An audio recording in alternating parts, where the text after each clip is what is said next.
chạy bạc lang sao ta lôi mà riêng tôi dùng mấy si super skill ở đây để nhưng mà đây chẳng liêu bộ mại nhung viên sai chỉ tiêu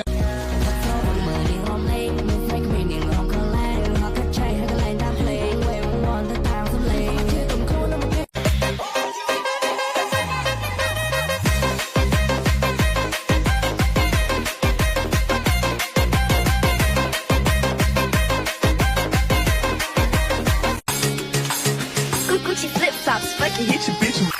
Gucci flip flops, fucking hit your bitch in the side. You can be right, I'm jerking off for the clock. Chickies on the tip, everybody's on the tip, the bookies on the tip.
Get out my way, liếc show mấy chrome who wanna play ยังกับเรื่องเนื้อชมแก้ช่องต่อเล็กไปตรงนี้แต่ในช่องปลาอาวุธหรือก็ช่องเล่นสำเนียงchoยังไม่เข้าบ้านได้